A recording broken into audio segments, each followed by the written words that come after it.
Track में ना यहाँ पे रेलिंग नहीं है एंड ये बहुत ज़्यादा स्टीप है, मतलब मजाक मजाक में भी कोई गिरेगा तो बहुत ज़्यादा नीचे जाएगा। अब इतनी ऊपर आने का रिवॉर्ड, अब मैं थोड़ी देर बैठ के आराम करूँगा। ये है जॉर्ज एवरेस्ट का घर। तो अभी मैं हाइकिंग करने जा रहा हूँ जॉर्ज एवरेस्ट पॉइंट पे एंड एक एक्स्ट्रा जगह मैंने घूमी थी, वो थी दलाई हिल्स, बट एक जगह मिस हो गई और जो करनी पड़ेगी वो है लैंडोर। एंड नेक्स्ट टाइम करूँगा क्योंकि मुझे लगता है लैंडोर थोड़ी फुर्सत से घूमने वाली जगह है एंड मैं नहीं चाहता रात में उधर पहुँचूँ मुझे, क्योंकि अभी देहरादून के लिए भी निकलना है। सो अभी एक ही जगह फुर्सत से घूम सकता हूँ, सो वो होगी जॉर्ज एवरेस्ट क्लिफ। ये है टिकट काउंटर, पता नहीं शूट करने के भी एक्स्ट्रा पैसे लेगा या नहीं। अभी तक मैं जितनी भी जगह गया हूँ ना, सबसे ज़्यादा एंट्री फ़ी इधर की है 200 रुपीज़ एंड ऊपर एक म्यूज़ियम भी बता रहे हैं, उस म्यूज़ियम के चार्ज होंगे 100 रुपीज़। हाइकिंग करने से पहले कुछ ले लेता हूँ क्योंकि अब थोड़ी बहुत भूख लगने लग गई है। ट्रैकिंग के लिए मैं एकदम रेडी हो चुका हूँ। ये 2 किलोमीटर का ट्रैक है एंड कह रहे हैं लगभग 45 मिनट्स के आसपास लग सकता है। सो जितना भी टाइम लगे भाई, जर्नी बस मज़ेदार होनी चाहिए। भाई 200 रुपये की टिकट थी और मुझे मिल नहीं रही थी, मुझे लगा साला दोबारा ना ख़रीदनी पड़ जाए इतनी महंगी टिकट। एंड उन्होंने बोला कि टिकट को अपने पास संभाल के रखना क्योंकि आगे चेक होगी। एकदम ढंग से तिजोरी के अंदर रख दिया मैंने, खोएगी नहीं अब। इस हाइकिंग का पाथ तो बहुत ही बढ़िया है, मतलब एक नेचुरल पाथ नहीं है, थोड़ा फुटपाथ टाइप का है। सो चलने में तो कोई इशू नहीं है, बट सही भी है क्योंकि 2 किलोमीटर नेचुरल पाथ में करना थोड़ा सा डिफ़िकल्ट पड़ जाता।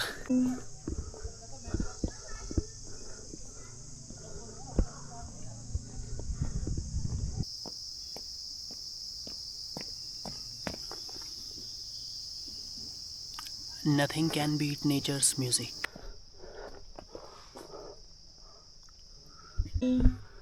शायद ये पाथ कभी किसी झरने का रहा होगा, ऐसा देख के लग रहा है, या फिर कोई रास्ता, बट क्योंकि ये कोई पाथ टाइप का लग रहा है, मोस्ट प्रोबेबली कोई झरना होगा।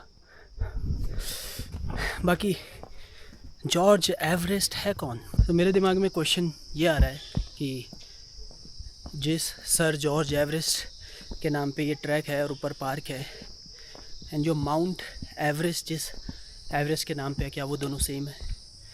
ऊपर म्यूज़ियम है, उधर जाऊंगा, शायद मुझे इसका आंसर म्यूज़ियम में मिलेगा।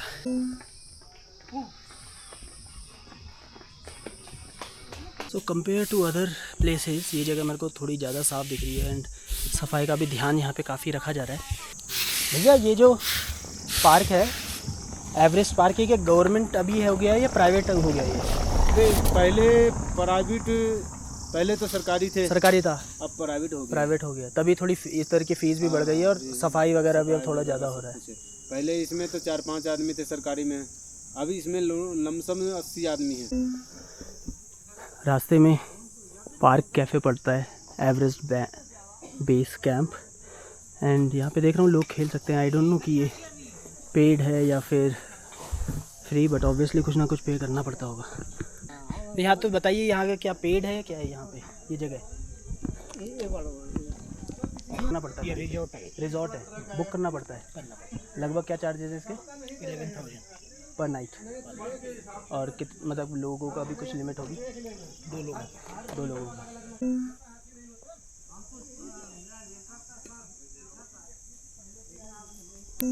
Entrance ticket counter, I think इसी जगह की वो बात कर रहे थे जहाँ पे टिकट शो करना पड़ेगा एंटर करने के लिए।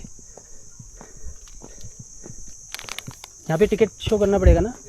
तो जो पीछे ग्रीन गेट था वहाँ पे टिकट चेक हो गया है एंड आई गेस ये आधा रास्ता है यहाँ तक, इसके बाद आधा और है क्योंकि इन्होंने बोला इधर से 1 किलोमीटर और ऊपर चढ़ना पड़ेगा। इस पार्ट पर आकर ऐसा लग रहा है कि हम काफ़ी टॉप मोस्ट पार्ट पे आ चुके हैं क्योंकि कोई फर्दर क्लिफ नहीं दिख रही है। सो जॉर्ज एवरेस्ट कौन थे वो मेरे पीछे लिखा हुआ है, पॉज करके आप पढ़ लेना। शॉर्ट में जो बताऊँ, एक geographer, British surveyor and geographer, and बहुत सारी चीज़ें इन्होंने मेज़र करने के लिए ट्रिग्नोमेट्रिकल, पता नहीं यार, मैं ढंग से मैं बता नहीं पा रहा क्या चीज़ करा उन्होंने, बट एक आसान भाषा में तो बहुत सारे पीक्स वगैरह की इन्होंने काफ़ी स्टडी करी है और भी बहुत सारी चीज़ें करी होंगी। सो ये एक बढ़िया सी चिल करने की जगह है यहाँ पर। आई गेस यही एवरेस्ट हाउस है मतलब जहाँ पे वो रहते थे, क्योंकि फाइनली पहले तो यहाँ पे पोस्टिंग थी उनकी, बट फाइनली उन्होंने ये जो जगह थी ख़रीद ली थी, अपना घर इधर बनाया था। इधर से भी उन्होंने काफ़ी सारे सर्वे करे थे अलग अलग चोटियों, अलग अलग पीक्स पे। तो शायद यही अब म्यूज़ियम होगा। एंड उस साइड भी कुछ चीज़ है, वहाँ पे मैं जानना चाहूँगा पहले, फिर म्यूज़ियम चलेंगे। अराउंड 1 किलोमीटर का ट्रैक यहाँ से पड़ेगा। सो उस ट्रैक को करने से पहले क्या किया जाए, उस जगह जाया जाए।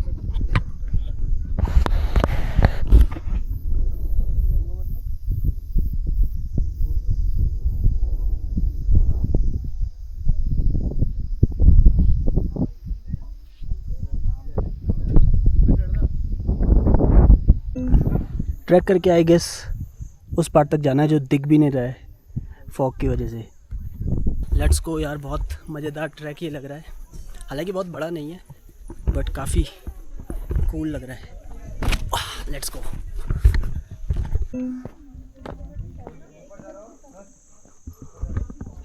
किस चीज़ का फॉर्म है के लिए? एक ये फॉर्म है जो हमें भरना पड़ेगा। एक फॉर्म भरना है क्योंकि अगर कुछ हो गया तो फिर आपको कैसे कांटेक्ट करना है या फिर इनकी कोई जिम्मेदारी नहीं है, क्योंकि ऑब्वियसली ऊपर जाना डेंजरस है। बट इतना डेंजरस नहीं है मेरे हिसाब से। मुझे ऐसा लग रहा है कि ये जब से प्राइवेटाइज हुआ है तो तब से थोड़ा एक्स्ट्रा सिक्योरिटी के लिए ये स्टेप लिया गया है, वरना इससे ख़तरनाक ट्रैक भी होते हैं जहाँ पे ये सब साइन नहीं कराया जाता। आई गेस सो, बाकी मुझे तो इतना आइडिया नहीं है। तो बताना मुझे अगर कोई और ऐसी जगह है जहाँ पे ऐसे एग्रीमेंट साइन वगैरह होता है। ये वाला जो पाथ है ये अभी तक जिससे आए थे उससे बहुत अलग है। ये थोड़ा ऊबड़ खाबड़ रहता है, थोड़ा नेचुरल सा लगता है। ऑल्दो ये 100% नेचुरल नहीं होगा, इसे भी मतलब लगाया ही है। तो जो पीछे वो साइन करवा रहा था उससे बात कर रहा था, तो बोला कि बहुत जगहों पे बहुत ऐसे ही टूरिस्ट स्पॉट में क्या होता है, लोग रील बनाने के लिए, फ़ोटो खिंचाने के लिए अलग अलग जगह पे, डेंजरस जगह पे जाते हैं, स्लिप हो जाते हैं। सो उसी चक्कर में ये सब जो है साइन वाइन करवाना पड़ रहा है। इसमें थोड़ी ट्रैकिंग वाली फील आ रही है।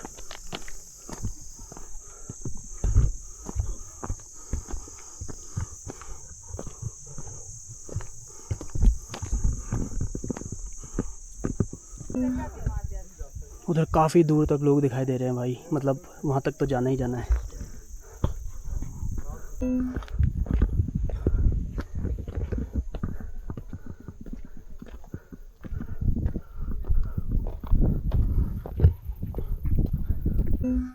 इस ट्रैक में ना यहाँ पे रेलिंग नहीं है एंड ये बहुत ज़्यादा स्टीप है। मतलब मजाक मजाक में भी कोई गिरेगा तो बहुत ज़्यादा नीचे जाएगा। सो थोड़ा सा तो डेंजरस ट्रैक है ये, थोड़ा सा तो है।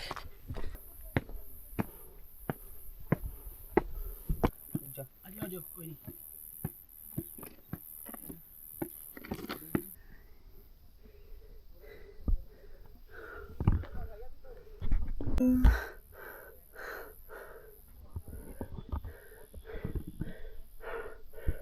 आई गैस ऑलमोस्ट टॉप तक आ चुके हैं। डिफ़िकल्टी लेवल ट्रैक का मीडियम, हार्ड तो बिल्कुल नहीं है, बट इजी भी नहीं बोलेंगे। हालांकि इजी भी हो सकता है अगर आपका ये दिन का पहला ट्रैक हो, अनलाइक मी जिसने आज पूरे दिन में इतनी सारी जगह ऑलरेडी घूम ली है। एकदम ऊपर आकर एक कैफ़े है यहाँ पे मस्त सा, हाइकिंग कैंपिंग का। देखते हैं क्या है इधर।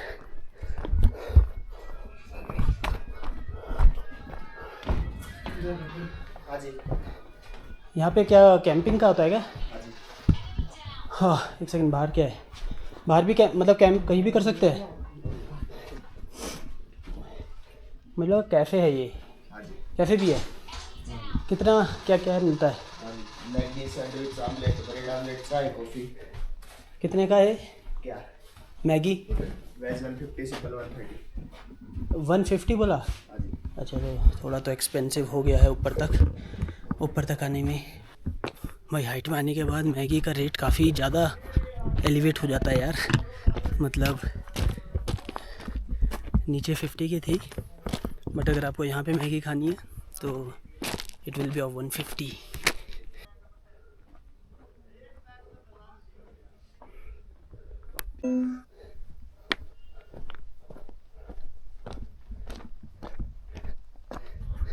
लैंडोर में नहीं जा पाया तो सही भी है, क्योंकि मेरे पास अब एक्स्ट्रा बैटरी बची नहीं है। मैं 3 बैटरी लेकर चलता हूँ अपने कैमरे की, एंड लगभग जो 2 पड़ी हैं ऑलमोस्ट ख़त्म हो चुकी है, एंड ये भी अभी आधी बची है। यार कभी और चले जाएंगे लैंडोर, दोबारा इसी बहाने दोबारा आने का मौका मिल जाएगा। वो है एवरेस्ट हाउस, एंड वो जो जगह थी उसी जगह से हम यहाँ पे आए हैं। क्लियरली मैं पीक देख सकता हूँ। इस ऊबड़ खाबड़ रास्ते से जाना है, एंड वो जो सबसे टॉप में है वो है पीक, जहाँ तक मुझे जाना है।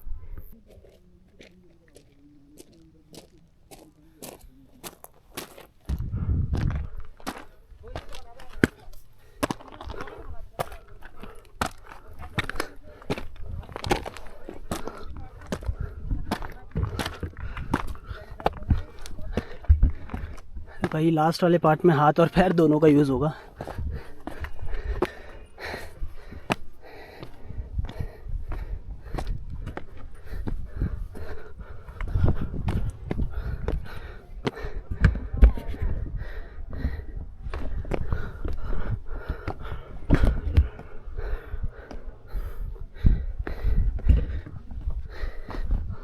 भाई यही है टॉप मोस्ट पॉइंट।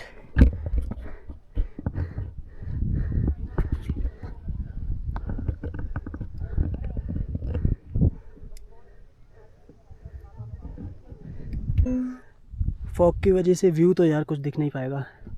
पीक तो दूर की बात है, जो क्लोजेस्ट पहाड़ हैं वही नहीं दिख पा रहे हैं। अब इतनी ऊपर आने का रिवॉर्ड, अब मैं थोड़ी देर बैठ के आराम करूँगा एंड थोड़ा खाऊँगा पीऊँगा।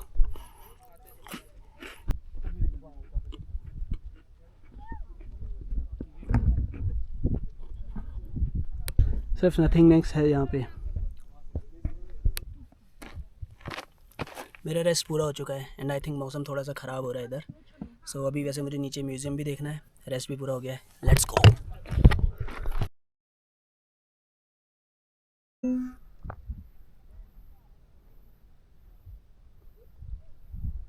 जो ये टॉप पॉइंट था ना एवरेस्ट पार्क का, यहाँ से पीक शायद काफ़ी अच्छी दिखती हैं, बट अभी वो अच्छी से नहीं दिख पाई क्योंकि फॉग ही इतना ज़्यादा है, पूरा क्लाउड ही क्लाउड हो रखा है हर जगह।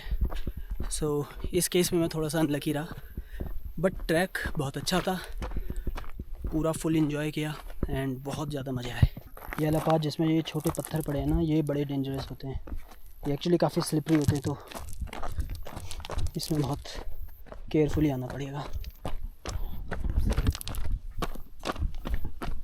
एंड स्पेशली तब जब इधर इतनी गहरी खाई हो। सो स्टार्टिंग में जब मैंने व्लॉग शुरू करा था ना, तो मुझे ये समझ नहीं आ रहा था कि मैं चेक क्या करूं, क्योंकि जो जेनेरिक ब्लॉगिंग एडवाइस थी तो यार वो तो सब एक जैसी देते थे, बट जैसे जैसे मैं कर रहा हूँ तो पता चल रहा है कि भाई मुझे प्रॉब्लम इधर आती है। एंड अभी तो ये अभी करंट व्लॉग चल रहा है मसूरी वाला, इसके बाद जो अगला व्लॉग होगा उसमें और इम्प्रूवमेंट मैं करूँगा, क्योंकि अब मुझे पता है कि कौन कौन सी चीज़ें मुझे इम्प्रूव करनी है। एंड स्पेशली जब मैं एडिट करता हूँ पुरानी वीडियोस, तो उससे मुझे और आइडिया मिलता है कि यहाँ पर ऐसे करना था, यहाँ पे वैसे करना था। सो बेसिकली हम जितना करेंगे ना उतना ही आएगा, तो ये अपने आप को मैं बोल रहा हूँ, क्योंकि जितना मैं करूँगा उतना बेटर मैं होता जाऊँगा। एंड अगर आपको कुछ भी लगता है, कोई भी टिप्स या कोई भी सजेशन आप देना चाहो ना, प्लीज़ कमेंट सेक्शन में मेरे को देना, मुझे बहुत खुशी होगी।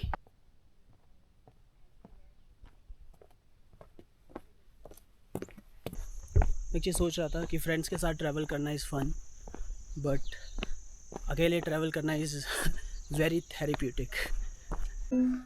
सो इस बेहद ब्यूटीफुल लोकेशन पे, इतने बढ़िया वेदर पे, ये है जॉर्ज एवरेस्ट का घर, जो कि अब एक म्यूज़ियम में बदल चुका है। सो पूछते हैं कि अंदर जा सकते नहीं। इसका टिकट यहाँ से लेना है क्या? अंदर का? अंदर कैमरा अलाउड है? अलाउड है ना, फिर ठीक है।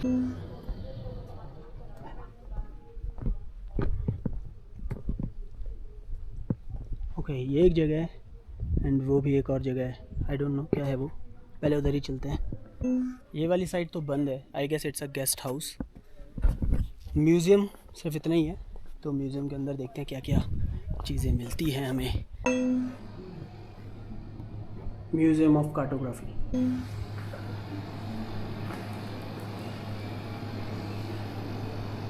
Of the primary triangulation of the great 78-degree meridian arc running from Cape Comorin to the Himalayas. So जो हमारा मैप है वो हमेशा से ऐसा नहीं दिखता था। 150 AD में हम समझते थे सिर्फ दुनिया ऐसी ही दिखती है, एंड देन आप देख सकते हो कि मैप में कैसे कैसे चेंजेस आए। एंड आज हम इवन ये भी आज का नहीं है, 1832 का है, बट काफ़ी सिमिलर है आज के मैप से। इवन मुझे तो यार सही में अम्यूज़मेंट होती है कि दुनिया इतनी बड़ी है यार, एक छोटा सी सिटी इतनी बड़ी होती है, बट पूरी दुनिया का मैप धीरे धीरे धीरे कैसे डेवलप हुआ, ये अपने आप में ही बहुत अमेजिंग चीज़ है। एंड ये सब टूल्स जो है ना, थियोडलाइट एंड ये सब टूल, यही जियोग्राफर यूज़ किया करते थे मेज़रमेंट के लिए।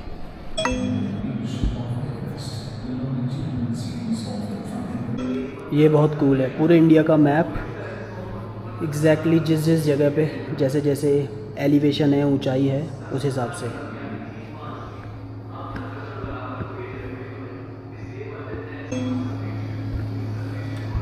George Everest.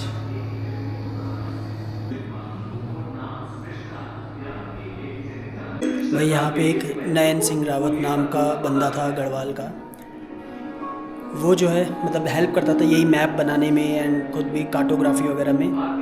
एंड वो जो मेज़र करता था ना, हाथ में उसके मन का रहता था, वो जो होता है ना जो पूजा के लिए एक एक बीट्स अलग अलग करते हैं, एंड वो हर 100 कदम पे एक बीट हिलाता था। एंड इस तरीके से वो जो है काउंट याद रखता था।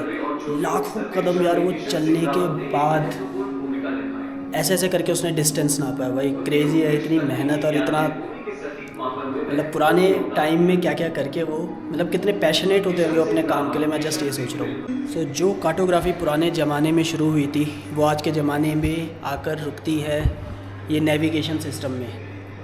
एंड इंडिया का भी नेविगेशन सिस्टम है, उसके बारे में इस जगह पे पूरा बताया हुआ है। So no doubt George Everest ने बहुत ही महान काम किया था, बहुत ही इंटेलिजेंट थे, बट उनकी हेल्प भी बहुत लोगों ने करी थी। जैसे ये लोकल लोग थे, इनके बारे में मैंने भी जस्ट बताया था ना, जो अंदर वो ये लोग हैं। और इन्होंने जो सर्वे किया था उसका डेटा एवरेस्ट के बहुत काम आया था।